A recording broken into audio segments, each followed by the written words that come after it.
Hey, stop, tu roules sur le boulevard BD, cet album est fait pour toi. Sherlock Holmes et les mystères de Londres, tome 2, le retour de Spring-Heeled Jack.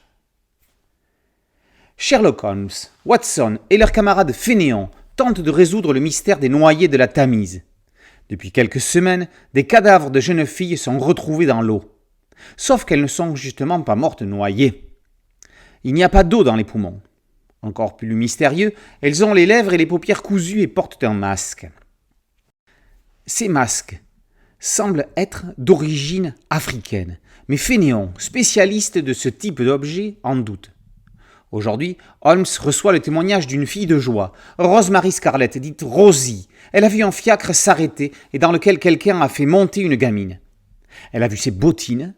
Le fiacre ne portait pas d'armoirie. C'était donc un véhicule de location. Raymond, son homme, a noté son numéro. L'objectif est donc de le retrouver pour remonter jusqu'aux personnes l'ayant emprunté.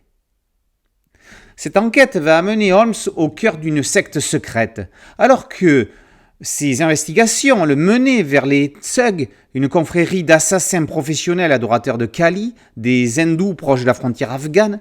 L'évasion d'une enfant d'un drôle d'orphelinat va accélérer la donne. Mais qui est donc ce tueur en queue de pie et haut de forme et au visage grimé d'un rictus de clown blanc? Cet individu a pris l'apparence de Spring-Heeled Jack, Jacques Talon en ressort, un personnage du folklore de l'Angleterre victorienne, homme mystérieux et diabolique qui faisait des sauts extraordinaires avec des rires sardoniques.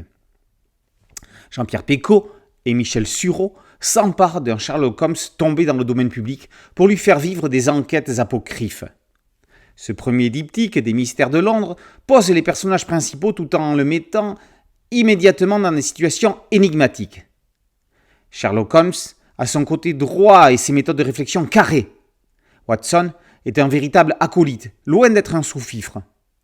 Le faux couple qu'il forme avec Rosie apporte une légère dose d'humour bien salvatrice face à l'horreur des faits.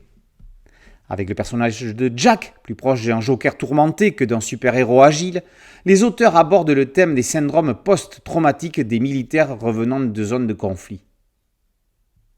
Whitechapel abrite peut-être toute la misère du monde, mais tous les crimes n'y ont pas leur source. Seul Sir Arthur Conan Doyle peut dormir sur ses deux oreilles.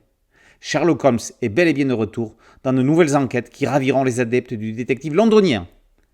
Sherlock Holmes et les mystères de Londres, tome 2, le retour de Spring-Heeled Jack.